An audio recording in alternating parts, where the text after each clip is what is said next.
Well, Owen, lovely to have you with us. Yeah, thanks for having me. So let's start then with your definition of high performance. High performance, right. It's a funny one, this question, because I've got two definitions of it. So my old traditional high performance definition would have been about achieving, succeeding, doing well, doing better. And I think that was all driven against, growing up in a working class area, having a pretty tough time as a kid. So it was always about proving that I was good enough. And I did that pretty well. I achieved, did well at school, qualified, did well in my career. But when I look back on it now, my definition's changed a lot. So now I'd probably say high performance is about doing what I do, but doing it for the right reasons. And, following what's right for me, kind of, looking at what my work is, why I do it, what's the purpose in what I do, but not actually seeking any validation or not doing it to feel better or to look better. So I think it plays out in two ways for me. And probably the best way I can describe it is when I'm doing what I should be doing and I feel okay about it, I've got like an internal steady state. So I generally feel quieter and I feel good about what I'm doing, but it's actually internal rather than external. So for me, high performance is about if I feel internally steady, then I'm doing my job well. If I start falling into the trap of all the other stuff, how well did that do? How many books have I sold? Is my followers growing? All that rubbish, then I know it's more dysfunctional. So can you help us then with how we can avoid this constant desire as human beings for external validation? Because it's everywhere. Yeah. It's probably more common now because of social media, so we're judged all the time. And with the hundreds and hundreds, if not thousands of people that you've touched throughout your career, what have you learned in terms of simple tricks and techniques that our listeners to this podcast can adopt right now? Yeah, it's an interesting one because, most of my clients nowadays are high performers. They've got huge profiles. And the interesting thing is, if I see somebody who's a top athlete or a A-list actor, often if they're struggling, they'll talk about feeling empty or feeling not good enough or feeling that they still got stuff to prove. And I guess really what you're trying to do is point out it's a bottomless pit. So if you're continually trying to feel better or show that you're good enough by achieving, doing more, getting the next award, getting the next win and hit, but it doesn't actually satisfy that internal stuff, then you're moving in the wrong direction. So I think you've always got to go inward and think, okay, why am I doing it? That's scary though, Owen. Of course because it's scary. All the money, all the fame, all the success, all the trappings for these high achieving individuals, they lie in that direction. But for most people, and I can say this confidently, for most people that doesn't make them happy. And in my experience, kind of the more money people get, the more success they get, even the more fame and stuff people get, then the more they struggle. Because believe it or not, it's a payoff, isn't it? Because you get, at one level you get all this achievement and success, but then at the other level you get exposure. So the more exposure you get, I think, then the more vulnerable that you feel. It's almost like, I think of it like almost like an inner wound. And I guess the more you put yourself out there and the more you achieve and the better you become, then you expose the wound a bit more. And that fear that, okay, what if someone really finds me out? Or what if they work out that I'm not feeling good enough? So, of course, people then pile effort into, to achieving more and doing more and being better. So it is a bottomless pit. So tell us a little bit then, Owen, about your own journey, because you said that you would have had that previous definition that does fit the common stereotype about going after bigger and better and bolder things, and then you came to that Damascus moment that then made you realise you have to go inwards. Drops, yeah. For me, to sum it up in a nutshell, so I grew up in Belfast, so that was all about, I just did a TED talk recently and it was called Bombs, Bullets and Bullying, and a piano. So I was a little, I played piano as a kid, but it was in working class Belfast, got a really tough time about that. I was also gay. I hadn't come out obviously as a kid, but realised I was different, got a really tough time. What age did you realise that? I probably realised about 11. To be honest, but other kids are clever, so they were all out kicking a football. I was playing piano, listening to show tunes, all the cliches, and the kids worked it out. So I got a really rough time, particularly in secondary school, around being gay and stuff. And I guess a combination of that and then growing up in Northern Ireland, very, very working class roots, there was a whole thing about needing to prove that I was good enough. And the bottom line was I felt rubbish. Most of my teenage years I really felt I wasn't good enough, I was less than the other kids, so I was constantly trying to prove. In what way? So what was the measures of good enough? For me, it was just about, it wasn't even about being good enough, actually, now I said out loud. It was about fitting in and not being rejected. So that would have been enough. Even not to be rejected and just fitting in would have been good enough for me. But that involved a lot of hard work. So then I realised that the more I stayed off radar, and didn't disappoint people or didn't let them down. And then I discovered if I achieved and I did well and I was proven, I was pretty good, and that then I kind of thought, that feels a bit good. I was keeping my family happy. It was kind of keeping the spotlight off me a bit. So that's where I kind of learned, okay, well, if I can keep off radar and if I can just please people and achieve what I can, then it's keeping me safe, really. So that was my kind of early story. And then, of course, you crash land into adulthood and you realise, I'm still doing this crap. Even in your adult life, I'm still trying to achieve and succeed. And then luckily, I had a brilliant therapist in my early 20s, and she was a Catholic nun, believe it or not. Someone gave me her name. They said her name's Kathleen, but they didn't tell me she was a nun until I got there. And I'd just literally come out as gay at the time. And come out of a monastery, believe it or not. I was in a monastery for 3 years, training to be a priest. And is that what led you to see a therapist? Yeah, because I did that at the time because I wanted to do a bit of good in my life. On hindsight, I was just about to come out. I think getting into a monastery was a easy hideaway at that time. So I left, came out, and a mate of mine said, why don't you go and talk to your therapist, give me a name. And I get there, it was in a school, and then this nun came out and she was like, oh, I'm Kathleen. And I was like, fucking hell. What am I going to talk to a nun about? And she was brilliant. She was really And did you tell her you were gay? I didn't know. To be honest, I didn't go there at the beginning. I remember going and she said to me, how are you doing? I said, I'm good. And, I said, I think I'm okay, I'm fine. And, and I kept saying, I'm fine, I'm good, everything, it's not too bad. And then at the very end, she let me go on. I talked for about an hour. And then at the end, she said to me, you keep mentioning that you're fine. And I said, yeah, I think I am. And she said, you don't look fine to me. And you don't sound it. And then I remember thinking, fuck, she's got me.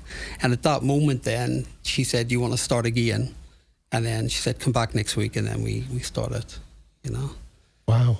So I'm always intrigued by these moments that change the pathway that you go on. And Kathleen, or Sister Kathleen, sounds like a fascinating therapist. What was it?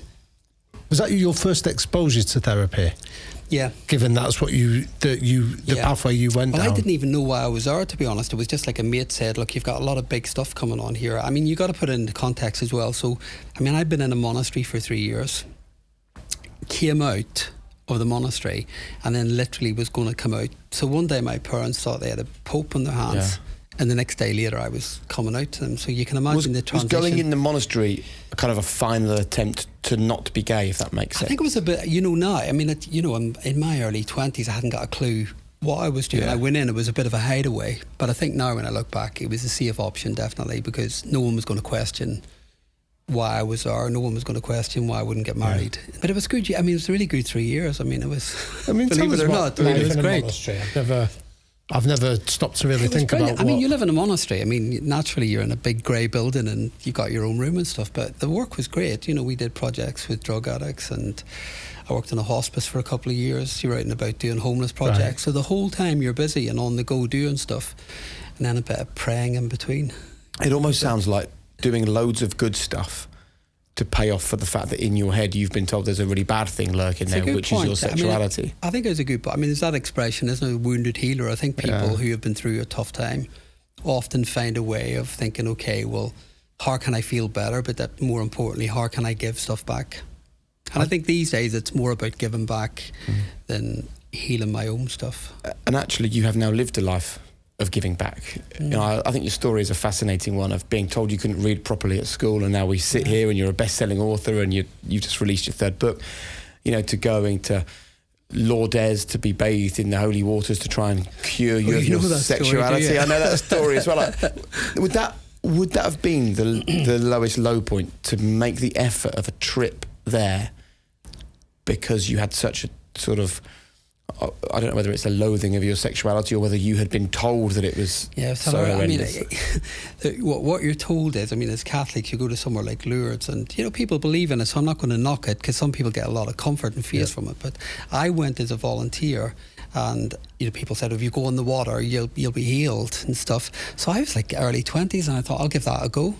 And I went as a volunteer, did what I had to do with the volunteers, but you queue up, basically. It's like getting into a swimming pool, and you sit in a chair, and these people then dip you into the water, like literally immerse you in water, and then you come out again. And the day when I was queuing up to go in, all I remember was there was these two big French blokes who were like massive big guys. They looked like two big rugby players. And all I can remember is as they were dipping me into water, I just looked at these two big guys with their muscles dipping me into water, and all I could look at was the two blokes. Right. And I remember thinking, fucking hell. I mean, if I'm looking at the guys being dipped into the water and lured, there's no hope. You know, it's a no-brainer, really. I'm going to have to come out. But actually, that probably was a massive turning point as well. Because suddenly it was like, what the hell am I doing? I mean, this is not going to convert or change me. So that was another big turning point into thinking, right, no, I need to kind of start accepting myself a bit more. And all of this has led to this life now of giving back. It's the work that you did in the NHS, and we can now talk about the books that you've written and your new book, How to Be Your Own Therapist. I love that title, by the way, because it feels really empowering to me. Believe it or not, that title took forever to get. We had loads of different titles, and I'd finished the book. We probably had about 4 working titles going, and we were brainstorming because the first 2 books had 10 in them, and we thought, should we have 10 in the third book? You know how it is. People kind of think we want to market the book well. Just couldn't get a title to work, and we were talking one day, and one of the publishers said, "Well, what are you trying to do with this book?" And I said, "Well, I believe most people would benefit therapy," and I do believe that. It's about like having a personal trainer. We could all do with a personal trainer. I believe most people will benefit therapy, but most people can't afford therapy, or most people are on a wait list for like 2-3 years to get therapy. And I thought, well, what I want to do is just teach people. It's not a replacement for therapy, but I want to teach them how they can do it. Because when I saw the title, Owen, I was reminded of that old saying that, cobbler's children always have the worst shoes, and therapists are often the worst people at healing themselves. Yeah. So it was an intriguing title to... Do you believe that we can all be our own therapist? 100%. Every client I work with, I mean, my goal, session 1, if you were my client and you came to therapy, my goal would be that by the end, you don't need me. That would be the goal. Because, I don't work in an analytical way. I'm not with people for 20 years, keeping them on the couch, talking. And there's nothing, some people might need longer term therapy, but my belief is that most people know exactly what's going on for them, and they also know what they need to do. The beginning of therapy can be a bit like a wrestling match, because people will rock up, depending on how ready they are, and they will, they'll give you the polished version of their story. And then the minute you start to then help them see the real story, they'll push back. And you then end up in this kind of push and pull for a bit until they're ready to do the work. Go back just before people come to you. Like, what is it that triggers people to decide that they do need to access therapy? It's a good question. I mean, it depends on the context. Some people might hit a low point where they just are tired, feeling crap every day, just feeling low or anxious all the time, or just feeling lost. Other people will be a family member will push them along. I mean, I've had clients, literally the wife or the husband will bring them to the door. Because one school of therapy is that idea that you almost need to hit rock bottom before you can recognise there's a way up. What do you find is the most effective catalyst for somebody to go and seek therapy? I think, for most people, what I'll say is, look, do you feel that you're as happy as you can be in your life? I think it's a good starting point. I think most people will answer no to that. And if you're answering no to that question, then therapy will be a good thing. Because most people, I think, get in the way of their own happiness. They create obstructions, they create blocks unconsciously a lot of the time. And I think, if you're living a life where you feel like you're on autopilot, or you're just going through the motions, or you're feeling dissatisfied or unhappy all the time, either read the book or, start therapy, because you need to understand why you're doing that and why you're kind of existing rather than fully living. So take us into your therapy room then. So we've answered the question of, no, I don't feel as happy as I can be. You're going to make me do therapy with you now, aren't you? You're going to make me do therapy with you now. No, not really. But I'm intrigued that I think for people listening to this that maybe are sceptical about therapy, or maybe they've grown up not ever having contemplated it, I'm interested in what steps they could take to do that. So once they've answered the question of, I'm not as happy as I could be as frequently as I would want, when they come into your therapy room, what's the first question you'd pose them? Normally when people come in, you want to keep it. Often people come to therapy and they come with a whole load of notions about what it's going to be like. So I think they're often a bit shocked. I normally keep it really low key, very down to earth, quite open and chatty at first, and I think they're normally surprised that it's quite a chilled process. You don't want to frighten people off, so it's just a normal conversation. And then I'll often start by saying, oh, what brings you here? You know, how do you think I can help? And then that normally gets the story running. Now, probably for most people, they will come along and say, I'm just thinking of a couple of clients, but people will often come and say, oh, I want to be more confident, or I want help with public speaking, or, you know, numerous examples. I just want to feel better, or I want to be a better dad, or whatever the context might be. And they'll start with a polite version of the story, and then you get to session 3 and the real stuff comes. So, I mean, what they come with and what they deliver, you know, 2-3 sessions in is normally a very, very different story. But it's my job to kind of, you know, dissect the important stuff and listen really carefully, because, you know, we all do it. I mean, we're trained almost, we're hardwired to deliver the kind of polished version of who we are. That, you know, as human beings, we're all delivering the version that we want people to see. Yeah. And I guess therapy is almost like stripping off naked and saying, no, I'm not interested in the perfection. I'm not interested in how good you are or what you've achieved. I'm interested in who you are as a human being and what makes you tick. So do you know what I'd like to do? Because there'll be a lot of people listening to this, and some of them will be listening thinking this is great, because I was thinking I need a bit of therapy. There'll be other people listening feeling bulletproof and perfect and life's great. And it's very difficult for us. You know, we can't provide therapy for the millions that listen to these podcasts. They're all from different walks of life. But I know we can have a really good conversation for the next 30 minutes or so about the key things for people to consider to find more happiness, to get themselves closer to high performance. So what do you think is the most important way for us to start this discussion? I think if you think about it practically, I mean, we all have a brain in our head, and that's, you know, that's our thoughts and how we behave, and our emotional state as well. So the reality is, for most people, you crash land into adulthood, and most people genuinely don't know how to manage their thoughts, particularly negative critical thinking. Most people don't know how to manage difficult emotions. They spend most of their time trying to dumb them down, get rid of them, push them away. And most people struggle with behaviours that get in the way. So I guess really where I start with most people is, okay, let's look at how you're managing all of these parts of your life. So to give you a bit of context, you've got about 80,000 thoughts a day on average. That's what neuroscientists tell us. And about 60% of those are negative in nature. Negative or critical. Now, that's a lot of, if you think about that, that's a lot of negative thinking for a human being to carry around in one day. But most people get caught into patterns where they just habitually think, well, this is just me. I'm a worrier, or I'm self-critical, or I doubt myself, or I see life or people as just a bit bleak and dark all of the time. So your first job really is to help people reconstruct the way they're thinking, and help them to see that these are just patterns. And most of, you know, like 90% of what we worry about won't come to anything. But if you look at the amount of time people spend worrying in their life, it's a lot of wasted time. So how do we start then? By removing the negative and finding the positive. What would you like people to do next listening to this? Well, it's a good way you phrase that question, because I see it differently. It's never about removing the negative or just replacing it with a positive, because the bottom line is life is always going to be both. You know, it can't be positive all the time.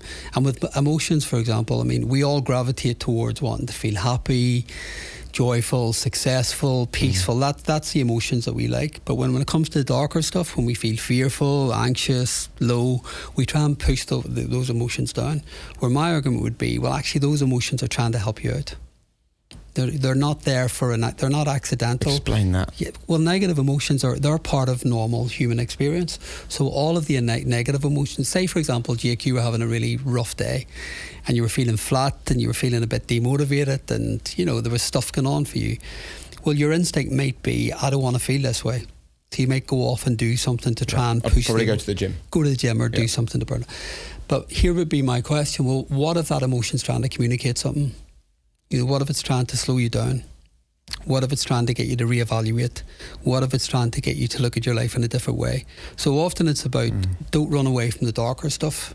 It's not going to harm you. It's not going to do anything terrible. Maybe it's trying to communicate something about change, or how you can become a better human being, or even from a performance point of view, how do you perform higher? The darker stuff will help you do that. So I think I've read somewhere then, Owen, that I think the only negative emotion you can experience in the moment is boredom. Every other one is a warning signal of something that's coming down the path. Yeah. Is that true? It can be, but I think even boredom in itself, I mean, if you're experiencing boredom regularly, then it's probably communicating, okay, but what are you doing with your life? Why are you bored so much?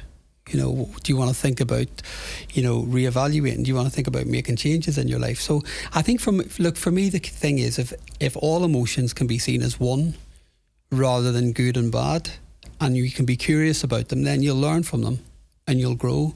Whereas actually, if you focus all the time and energy and just going for the good stuff and the positive stuff, then you lose out all of that other stuff that's trying to help you out. And I see that a lot in therapy. There are 3 mechanisms called threat, drive and soothe that we're all driven by. So threat mechanism is literally your anxious brain. It's trying to protect you, trying to keep you safe. Drive mechanism is about succeeding, achieving, doing more, being better. So they're not bad things. So a threat mechanism is helpful. It'll keep you safe. A drive mechanism is really, really useful because it can push us forward. But the other mechanism, soothing, is where we learn to quieten the internal stuff. How we self-soothe, how we manage emotions, how we talk ourselves down when we're struggling. Most people, probably 95%, have no idea how to self-soothe. So is there techniques that you can speak about with us that would help people with that? Yeah, absolutely. I mean, could either of you, I don't know if it's putting you guys on the spot, but could you give me an example of a tough day you've had recently, or a tough moment that you found hard to manage? Yeah. Do you want to go, or shall I? I'm trying to think of a good example of it. So do you want me to? Yeah. If it's not, please, no pressure. I don't want you. My dad passed away in February. Sorry about that. This year, in January this year. So there's been days sort of trying to wrestle with sort of the sense of pointlessness. I'm conscious that I'm in a grief cycle. So there might be times where you're sort of feeling angry or irritable about what's going on around you. And in your darker moments and in the worst moments, what's that kind of internal voice towards yourself like when you're having a tough day? I can't be bothered. What's the point? This is all futile anyway. So that sense of everything feeling a bit pointless. So what do you do? How do you treat yourself in those days? How do you manage that? Tend to push myself a little bit harder and sort of like just get through it, just grit your teeth and just get through it. But is there part of you telling yourself that you shouldn't be feeling that way, or is there part of you thinking that I should be feeling different, or I should be feeling better? There's a little bit. I think a little voice that can sometimes be a bit cruel in terms of just man up, get on with it, crack on. So let me put it a different way. You and Jake are mates. If Jake were going through that and you met up, you guys went to the pub and he had said he was really struggling and feeling a bit flat and things felt a bit pointless, would you use that same tone towards him if he was struggling? No. Why wouldn't you do that? Because I can recognise the cruelty of it and the lack of empathy and just being pretty unpleasant. Yeah. And that's it in a nutshell for most people. What you've described are, you've lost your dad, you've been through a really tough time. It's a hideous period when you lose a parent. What you need during that period is a bit of compassion and a bit of kindness and looking after yourself. But what you're describing is doing the opposite. And I think people don't realise they fall into that trap, because you wouldn't do it to your mate. You'd probably go along and say, right, come on, I'm going to take you out. You'll get through this. There'll be a lot of more Damien's empathy. a professor, right? Yeah. He's a smart bloke. He understands the human brain. Yeah. He's full of compassion and empathy and understanding, and he's inquisitive. So 2 questions from me. A, why has his brain done that? Yeah. Because there'll be a lot of people listening that can relate to it. Yeah. And the second one is like, I don't want this to sound harsh, why has he not done something about it? Yep. Do you know what I mean? Like, he literally sat here and said, I know it's unfair and unkind and cruel, and again, there'll be listeners to this podcast who are chasing the high performance dream whilst constantly being horrible to themselves. Yeah. Why do we not solve it? It's a brilliant point, and thank you for being honest about that, because it's a really tough thing to do that. Or particularly, I think, you're an academic and you're a professor and you understand the human mind. And I think it's really hard when you're a professional and you're on the top, and we're not immune to this stuff. You know, we can struggle like anybody else. But I think what you've described brilliantly there is that we're hardwired. This is why when I talk about soothing systems, people don't know how to operate them. Most of us haven't been taught how to self-soothe. You know, most of us come from families or culture where it is about man up, get on with it, be grateful, you know, particularly we're men. I mean, I know a lot of blokes listen to the podcast. There is just a strong message out there constantly about, you know, just get on with it, you'll be okay. Try not and feel too much. And depending on what the message has been, often we are taught to either protect ourselves, which is why the threat drive kicks in, you know, get yourself through this, get on with it, come on, hurry up, you should be feeling better by now. So your threat drive's telling you to recover quickly.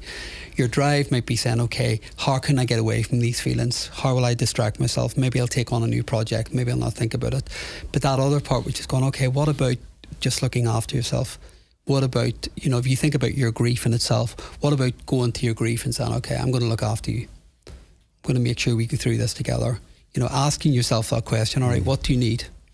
You know, what would help at the minute? So it's almost like you start, therapy is about learning to dialogue with yourself and have that conversation about, okay, what do we need today? What would help? What would make it easier? Well, I think there's something particularly powerful that you said there about if that the third person element of when you introduced Jake into it and said, if we were sat in the pub having a chat, how would you feel? So would you explain about that technique that I think is quite powerful? Well, I think that's the thing is, I mean, people, when it comes to our minds, you know, and you'll know this from your work, I mean, our thoughts are not a fact. You know, all of this stuff that we spiel out every day, I mean, most of it's just rubbish. And it's just regenerated patterns that play out over and over and over again. But the stuff like, you know, the internal voice saying you're weak, you're pathetic, you're rubbish, you're shit, you're not good enough, we tend to gravitate to that stuff like magnets because we may have heard it before somewhere along the line, and we kind of tend to hold on to that stuff. So we kind of get attracted to it because we think, God, could that be true? So we start to then link and engage with it, and then the minute we start to link and engage with it, we start overthinking. And the minute we start overthinking, in psychology we call it metacognitive processing, so you start to then overthink. You start to think about the thought, and then suddenly it snowballs, and then suddenly you're overwhelmed with just this avalanche of negative thoughts. So it's about learning that skill of standing back. You know, can you start to observe it all just as noise that plays out, and then almost begin to watch her thinking, oh, here's my critic again, or here's my... I'll give you a personal example. Actually, I did a TED talk last weekend, and it was a theatre event in London, and you get the usual jitters before you go onto a stage. You know, there was loads of people there and there's a lot of pressure, and I was playing a piano as well. I mean, don't even ask me why I did that. It was called Bombs, Bullets, Bullying and a Piano, and I decided to talk about playing the piano and how it helped me, and did this talk about the relationship between music and psychology, and it went really well in the end. But literally moments before I went on, was all set up. I did all the breathing stuff, you know, did all the grounding stuff, knew the talk inside out, and just 30 seconds before I went on, I could start to feel that, you know, the heart beating. And I thought, okay, this is all right, I can work with this. And then suddenly I start to hear what if this is not good enough? Was that the threat system? Yeah. Yep. What if this is not good enough? What if they're not interested? What if I forget? And then this whole series of what if started to kick in. Then the other system then kicks in, drive then kicks in, starting to tell me that it's got to be good. It's got to be the best. Can't let myself down. My team are here, the manager's here, you know, there's all of these people here. So that drive system starts to kick in. But thankfully, I guess, you know, from my own story and from my line of work, I realised straight away that both systems have kicked in and they're really overactivated. So it's just about quickly thinking, right, not helpful at the moment. I can see them for what they are, but I'll go for the old soothing system at the minute, which is, it's almost like taking yourself by the hand really and saying, come on, we can do this. Give us an example then on how you give yourself that sense of perspective to then spot them almost as happening to you rather than being part of it. It's a really brilliant point, because most people get saturated in the moment. They get saturated in the thoughts and the emotion, and suddenly they become all-consuming. So it's often about, you know, the minute you start to feel a change in thought, change in the body, change in emotion, it's about being able to think, okay, I've moved into a different state. So what I'm going to do is I'm going to stop. And instead of getting over-involved, and it's almost like, I often describe it to clients like taking a helicopter. So what you're aiming to do is you're almost going to helicopter back and look in yourself and think, okay, I know what's going on at the minute. I've fallen into overthinking. Yeah. I'm trying to calm this down. I'm trying to get away from this. I'm trying to numb it. And then you can see it for what it is. And then you get less involved and think, all right, I know what to do. I'm going to go a different direction here. So it's all about, for me anyway, it's about how do you quieten the noise in your mind. This is a really interesting sort of conversation for me to listen into, because years ago I went through a short period of therapy when I was about, as I think a lot of men in their late teens are. I moved to London, moved away from my parents. I just felt a bit alone, everything. I got a job on the telly. It was just overwhelming pressure. And I was just convinced that I was mad, basically. So I went to see a therapist, and she basically just said to me, A, it's your brain playing a trick. Yeah. It's just a trick. So don't believe the trick. But also, it might be that you just have to live with what she called invasive thoughts. Yeah. And once you accept you might have to live with invasive thoughts, that you'll find they'll go. Yeah. And it was the best bit of advice ever. Yeah. And throughout my TV career, because I have to obviously regularly deal with going on air in 30 seconds, big moments, big games, lots of pressure, I've become really good at knowing when things are kicking in, and I'm able just to take a breath. About 5 seconds before I go on air, I take a deep breath and I'm totally relaxed. And I have this great mindset of, I'm meant to be here because I failed my A-levels and got a job in telly. That I can deal with. However, and I think a lot of our listeners will maybe relate to this, right? My life has never been more successful. And I don't say that in an arrogant way. But, I have a company with about almost 300 staff turning over tens of millions of pounds. I've got this podcast that is an absolute passion project, and I love doing it and having the conversations. My TV presenting career, I'm doing the Champions League. That's the biggest games of football in the country. Got 2 kids, got an amazing wife, beautiful house, don't want for anything. Never been less happy. Interesting. But I'm not in a kind of like woe is me, and I don't walk around feeling sad. Do you know what I mean? I don't feel sad. I feel fine. But I have this overwhelming sense that there's so much to be done, and it is so exciting and so big and so grand and so incredible. Like if you've listened to Hamilton, he sings that song, There's a Million Things I Haven't Done. I wake up every day with this overwhelming sense of there's a million things I haven't done. I haven't made my mark. I haven't made my impact. I haven't driven hard enough. I haven't reached enough people. I haven't got to where I need to get to. And I think of when I bought my first car, which was an MGF, and I spent 11 grand on that car. I've never been happier than when I took out a loan for 9 grand, scraped together a couple of K and bought this car. And I yearn to get back to that place. But I kind of feel like it's a brilliant. I don't know how to get away from this place, because I can't just walk away from all this. And I know I'd be unhappy if I did. How do I find my happiness again? It's a brilliant. My happiness, my serenity. No, it's a brilliant point. And again, it's a really honest. These things are not easy to say out loud. And people are listening into the story. But I think that's incredibly truthful, and I see that all the time. I can be working with an A-lister actor. And I do work with a lot of people with huge careers who have achieved, incredible success in their lives. And they have everything. A bit like what you've just described, incredible success, stuff that most people would kill for, to get that level of success. I see this every day in clinical practice where people have just got phenomenal success, and I sit down with them and they describe this just core dissatisfaction. It's not enough. That's the word, dissatisfaction. Is there more? Could there be more? Why haven't I got more? And my simple answer to all of that is then what you haven't attended to, probably above everything, is the internal wound, which I think we all carry. We're all walking around with internal wounds about, are we good enough? Are we lovable? Are we powerless? Stuff happens in all of our lives that, stuff. I believe that there's nothing wrong with most people. Yeah. To be quite honest, I believe stuff happens to people, and then they suddenly start to act out or play out, and they're working hard to try and almost cool or calm down this wound that they've got. But often then that becomes about, okay, well, maybe if I achieve a bit more, maybe if I get to that point, then I'll be happy. And of course we know that it just doesn't happen. And I guess it was my point at the beginning about high performance. There are 2 ways, and we all do it. Christ, I know that when I fall into that trap of, okay, well, I do another book. I hope that does as well. You start to, you just feel that move, and I can almost feel it on my skin. When I move into a more dysfunctional, comparing, is it good enough? Should it be better? All of that stuff. I just start to feel it's toxic. So for people then that have heard that and don't feel like they're wounded, like I would say I don't really feel like I'm wounded. I do feel like all the bad stuff that's happened to me has been great.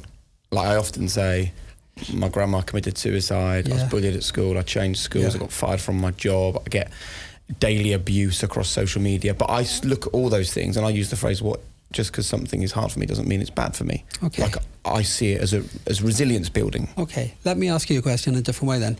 Do you ever have moments when you... This might be a bit exposing, but I hope you don't mind me asking. Do you ever have moments when that kind of quiet voice in the background whispers, do you think you're good enough to do this? Yeah. Well, then you're wounded. Because I think what we do is when we carry these kind of self-doubt, self-questionings, the wonderings or the self-attacking that you described earlier, not being kind to yourselves, more than often in everyday life, when they're playing out because of an old wound that hasn't been processed or dealt with. And I think really that is the crux of therapy. It's about, I talk in the book about telling the story and, telling your story properly and then being able to match together how your story explains who you are today and why you might struggle today. And I think what most of us do is we just play out our everyday life by getting on, doing stuff, achieving more, being better, all the stuff that we all fall into the trap of doing, but we're doing it because we're trying to heal the stuff that we've never dealt with. And I think for most people, good therapy will be that you discover some of that stuff, but there's still part of you believes you're not good enough. How do you help people to solve that then? Well, that's what, this is the nature of the work, is you get people to sit down, tell the story. They'll, as I said earlier, they'll tell you the nice version at the beginning. And then you start to dig around a bit more and then you realise, okay, well, maybe it wasn't perfect. Maybe your parents weren't perfect. There's that brilliant book by Oliver James, They Fuck You Up. It's really difficult to admit sometimes. Maybe there was stuff that went on in your family life that was just a bit rubbish. Maybe you were compared, maybe you were judged, maybe parents weren't as available as they could have been. It happens in every family, and that stuff then creates difficulties. Maybe that time someone called you fat or ugly or stupid. Maybe, I was telling that story. I was only emailing the other day, actually, when I was talking to you guys. I was thinking about that teacher at school. That was a memory that hadn't come to my head in years, about the teacher at school saying, you can't read. I could read, but I was being bullied, so I was frightened of speaking out in public at the time, but I couldn't tell anyone. So she said, you can't read. But I carried that for years thinking, God, I must be a bit thick. Yep. I'm not intelligent enough. So I think stuff happens all the time to all of us in our story, and we carry it into adulthood. Most of it we don't process or deal with. We just bury it or put it away. But then it keeps coming out. So I'll say to people in therapy, what are the themes that keep coming up over and over and over again? So it could be, you guys could be working one day doing the podcast and somebody might do or say something that sparks a reaction in you. Yep. But then you might have a similar reaction in Marks and Spencer's when somebody bangs into you in the queue or something, and you might notice a similar irritated or why did they do that? Or so it's often themes like feeling undervalued, undermined, contradicted. When you notice themes and you say you need to look at that. So can I ask you then from the viewpoint of a parent, because that's triggered something in me there as you're describing. It might be somebody said something to you when you were a child, and so as a parent, if my son or daughter came home and said somebody had made a unkind comment to them in the playground, sometimes I want to go and explore it and get them to what I think is processing it, but my wife might say to me, just let them move on, they'll be fine with it, in terms of they don't seem to be as hung up on it as you are. Yeah.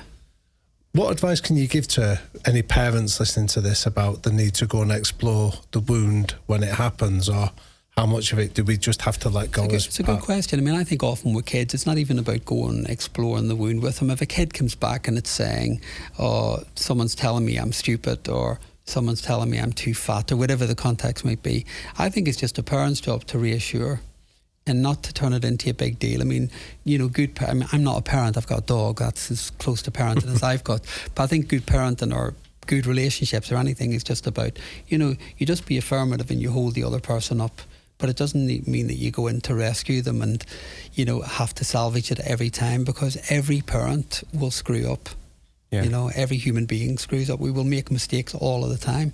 That doesn't make anyone bad parents themselves. It just means that we're human beings and we won't always get it right. Can we discuss how closely linked our mental health is to our physical health? Yeah. Because we all go to the gym and we very rarely go and see therapists like you.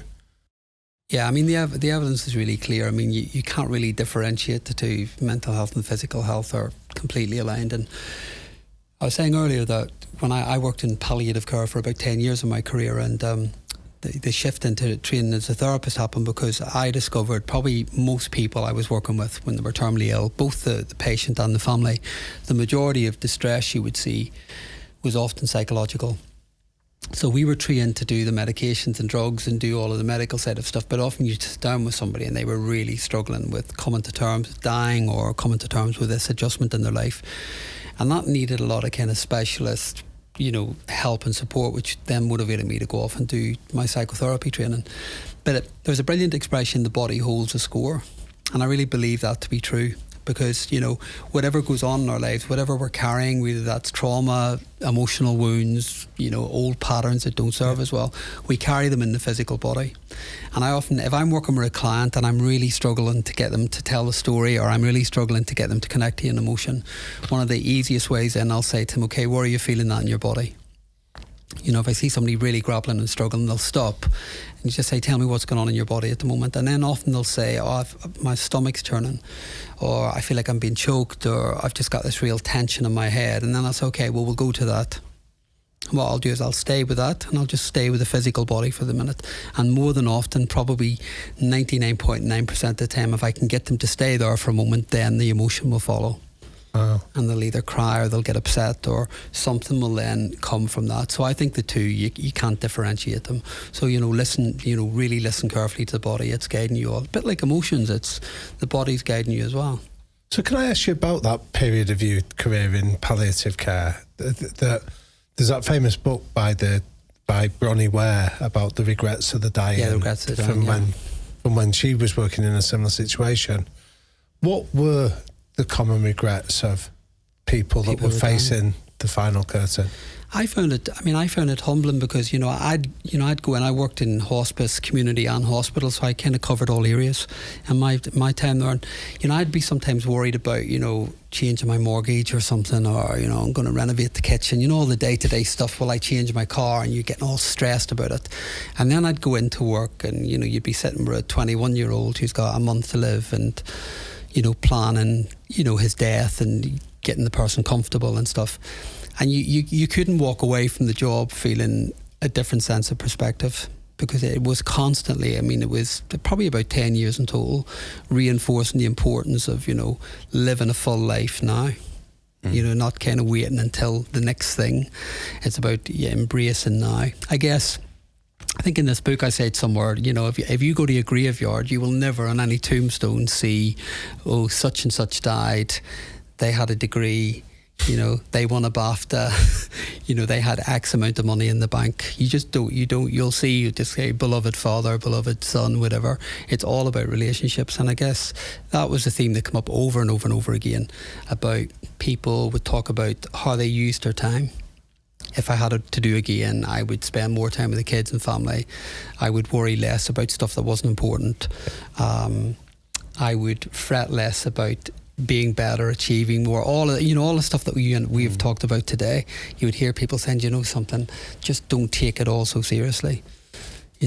Be more present in your life. Let go of the stuff that doesn't matter. Way too many of us just hold on to old stuff that just doesn't belong here anymore. Wow. And I suppose a nice way to finish is, how can people find that without doing the 10 years in palliative care that you did? How do we keep that sense of perspective? I think it's about, perspective is probably the key thing. None of us can control what happens in our lives, none of us. And we know that from the last 2-3 years. Life sometimes will throw up big stuff that is totally out of our control. But I think it's about going back to what I talked about earlier. You can't control any of that stuff, but you can control how you respond. And every one of us have that choice in how we respond to life. And I think it's often about stopping every day in your life. I know you read Daily Stoic. I have that book as well. And funny, I read it today coming out. It's something I pick up on every day. And today was about seizing the day. Love it. And I thought that was ironic coming in today, because I do think it's about, okay, what's my perspective today and what choices am I going to make today? And how I respond to life. Because it's, we all want life to go the way we think it should be. We want people to behave the way we think they should behave. We want things to work out because we think it should. But of course it often doesn't do that. And it's about really, well, what would it be like just to start working with life rather than working against it, and then see where that brings you. Have you got a favourite from the Stoics? I live every day with, and I want to get a little MM on my wrist here, memento mori, remember you're dying. Yeah. And I think people think, oh, that's a bit negative. It's not. But well, it's very it's Buddhist, the most isn't uplifting thing. It's very, very Buddhist. I mean, they talk all the time about impermanence. That is one of the best ways of living a full life. Is just remember we're just temporary, and we're just, grab it and make the best of it. Seize the day. Very good. Right, quick fire questions. Perfect.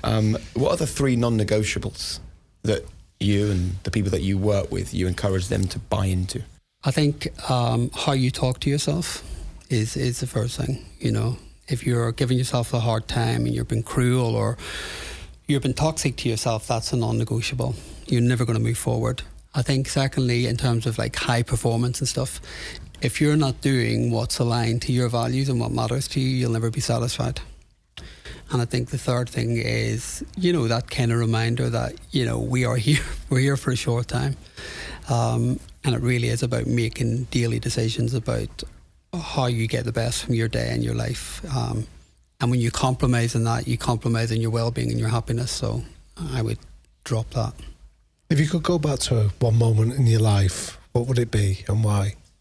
Going back to it, the memory that jumps into mind straight away is I remember I was on holiday probably about 10, 12 years ago, and I was in a particularly good place in my life, actually. And ironically, a bit like what you were saying earlier, I hadn't done the books or anything at that stage. My career was doing fine. There was nothing spectacular going on. I was getting on with my career, and I was on holiday with mates, and we were down outside Barcelona.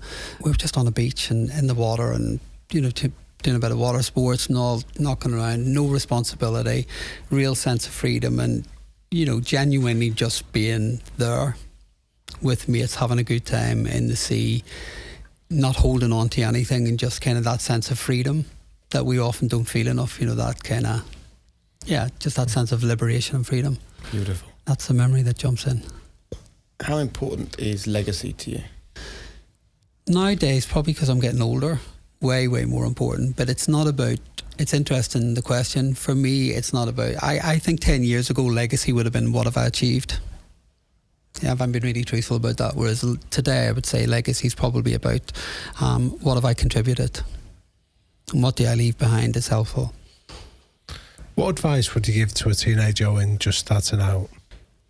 It's a good question, and it's a big question. I mean, I think teenagers just absolutely annihilate themselves. I think the pressure they're under is enormous, and I think social media and external factors play a big part in that.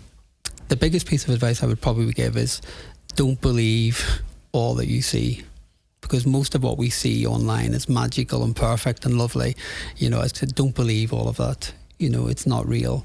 And but like what I'd say to my own self really is that, as you are is absolutely fine. Oh, I love that. Yeah. As you are is absolutely fine. One book that you would recommend people read?